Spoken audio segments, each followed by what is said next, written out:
السلام علیکم گائز، میرا نام ہے محمد احسان اور آج میرے ساتھ ہے عاطف بھائی اور میں اور عاطف ریئیکشن کریں گے۔ اور آج کی ہماری ویڈیو ہے عید المیلاد النبی پہ کہ اس کی اصل کیا ہے، کیا یہ منانا چاہیے یا نہیں منانا چاہیے۔ اس کے لیے ہم بیان لے کے آئے ہیں علی انجینئر کا، اور چلیں سٹارٹ کرتے ہیں بیان۔ امید ہے آپ کو اچھا لگے گا۔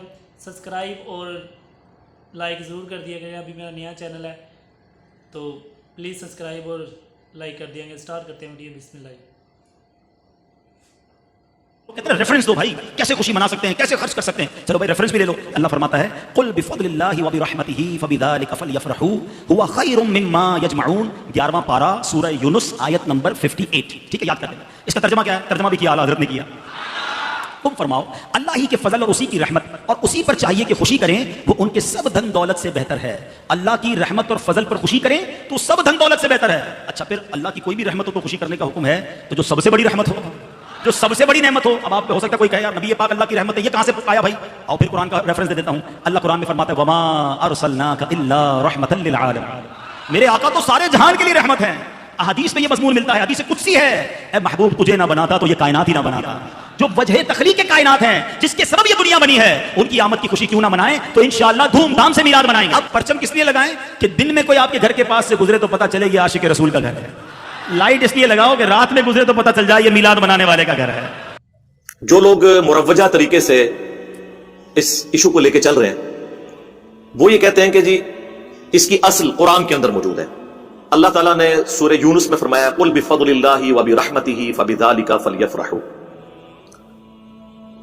کہ اے نبی تم فرماؤ کہ اللہ کے فضل اور رحمت کے ملنے کے اوپر خوشیاں مناؤ، اور یہ اس سے بہتر ہے جو تم نے دنیا کا متاع جوڑ رکھا ہے۔ وہ کہتے ہیں کہ جی قرآن کا واضح فتویٰ ہے کہ اللہ کا فضل اور رحمت ملے تو خوشیاں مناؤ۔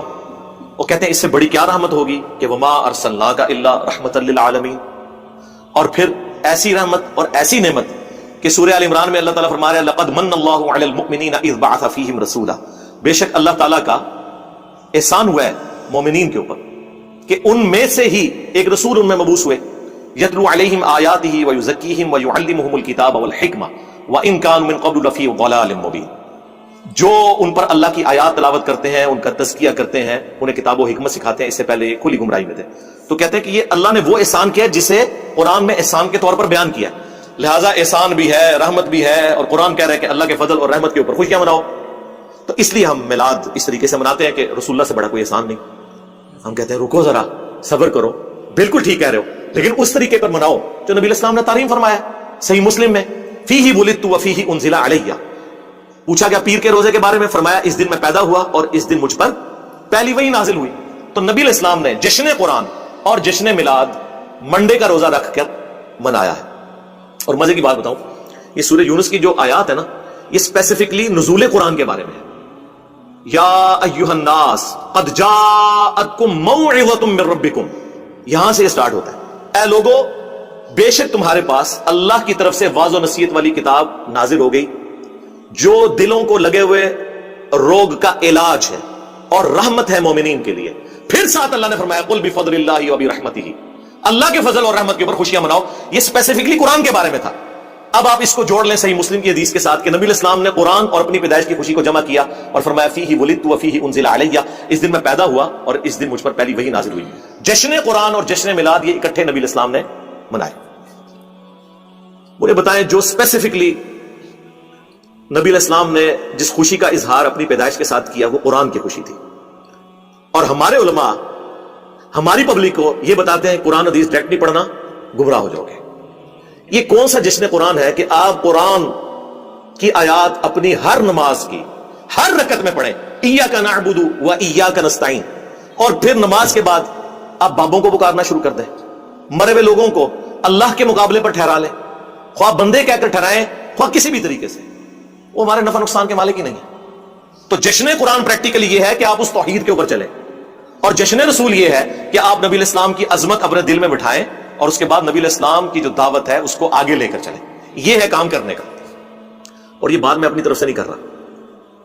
ربیع الاول کے اس موقع پر میں تمام مسلمانوں سے ریکویسٹ کروں گا کہ سورۃ الاعراف کی جو آیت نمبر 157 ہے نا، اسے ایک دفعہ ضرور کور کریں تاکہ آپ کو پتا چلے کہ بینگ امتی ہماری کیا رسپانسبلٹی ہے میلاد کے حوالے سے کہ نبی الاسلام کی جو دنیا میں تشریف آوری ہے، آپ کی جو پیدائش ہے، اس میں سے ہم نے رزلٹ کیا نکالنا ہے، اور کون سے اہل ایمان ہیں جن کے ایمان کو اللہ تعالیٰ نے قبول کیا. یہ 157 نمبر آیت ہے اسپیسیفکلی نبی الاسلام کے حوالے سے کہ ان پر ایمان لانے والے لوگ کون سے ہیں. الذین یتبعون الرسول النبی الامی، یہ وہ لوگ ہیں جو پیروی کرتے ہیں، اتباع کرتے ہیں نبی امی کی. نبی امی ام القرا یعنی مکے کے رہنے والے، اور امی ان معنوں میں کہ نبی الاسلام نے دنیا میں کسی سے تعلیم حاصل نہیں کی تھی، آپ لکھنا پڑھنا نہیں جانتے تھے، اور یہ آپ کا عیب نہیں تھا، آپ کی خوبی تھی. کیونکہ سورۃ العنکبوت میں اللہ تعالیٰ نے فرمایا کہ اگر یعنی اس قرآن کے نزول سے پہلے نہ اپنے دائیں ہاتھ سے آپ کچھ لکھ سکتے تھے، نہ کتاب میں کچھ پڑھ سکتے تھے. اگر ایسا ہوتا تو یہ بات کافروں کو شک میں مبتلا کر دیتی کہ یہ کتاب آپ نے خود لکھی ہے. ڈاکٹر اقبال کا شاعر ہونا خوبی ہے، ہمارے نبی کا شاعر ہونا خامی ہوگی. وما علمناہ الشعر وما ينبغی لہ، ہم نے ان کو شعر کہنا نہیں سکھایا اور نہ یہ ان کی شان کے لائق ہے. تو نبی الاسلام کے شایان شان ہی نہیں ہے کہ آپ اپنے دائیں ہاتھ سے کچھ لکھ سکتے یا کتاب میں کچھ پڑھ سکتے. یہ نبی الاسلام کا معجزہ تھا امی ہونا. تو اللہ تعالیٰ فرماتا ہے کہ اہل ایمان وہ ہیں جو پیروی کرتے ہیں اس نبی امی کی. الذی یجدونہ مکتوبا عندہم فی التوراۃ، جسے وہ لکھا ہوا پاتے ہیں اپنے پاس موجود کتاب تورا میں، والانجیل اور انجیل میں. یأمرہم بالمعروف، جو کہ حکم دیتے ہیں انہیں نیک کاموں کا. وینہاہم عن المنکر، اور برائی سے روکتے ہیں. ویحل لہم الطیبات، اور ان پر حلال کرتے ہیں پاکیزہ چیزیں، اللہ تعالیٰ کے حکم سے شریعت پہنچاتے ہیں. وَيُحَرِّمُ عَلَيْهِمُ الْخَبَائِثَ، اور جو خبیث گندی چیزیں ہیں وہ حرام کرتے ہیں. وَيَضَعُ عَنْهُمْ إِصْرَهُمْ، اور جو ان پر بوجھ پڑے ہوئے تھے نا توہمات کے، وہ ان سے ہٹاتے ہیں. وَالْأَغْلَالَ الَّتِي كَانَتْ عَلَيْهِمْ، اور جو ان کی گردنوں میں توق پڑے ہوئے تھے نا، سپرسٹیشنس اور خام خواہ کی خود ساختہ شریعت جو مشرکین عرب میں چل رہی تھی، وہ یہ نبی ان کی گردنوں سے توق اتارتے ہیں، یہ غلامی کے توق سے ان کو آزاد کرتے ہیں. فَالَّذِينَ آمَنُوا بِهِ، پس جو بھی پھر اس نبی پر ایمان لے کر آئے، وَعَزَّرُوهُ، اور ان کی عزت کرے، وَنَصَرُوهُ، اور ان کی مدد کرے، وَاتَّبَعُوا النُّورَ الَّذِي أُنزِلَ مَعَهُ، اور پیروی کرے اس نور کی جو ان کے ساتھ نازل ہوا، یعنی قرآن. اولئک هم المفلحون، تو ایسے ہی لوگ ہوں گے پھر فلاح پانے والے. یعنی اہل ایمان کی رسپانسبلٹی ہے سب سے پہلے کہ نبی الاسلام کی عزت کرنی ہے، اس کے بعد ان کی مدد کرنی ہے دین کے معاملے میں. ظاہر نبی الاسلام تو اللہ کے ریپرزینٹیٹو بن کے آئے نا اس پلانٹ ارتھ پہ، اور اس کے بعد جو ان کے ساتھ کتاب نازل ہوئی ہے اس کی پیروی کرنی ہے، تب آپ ہوں گے کامیاب.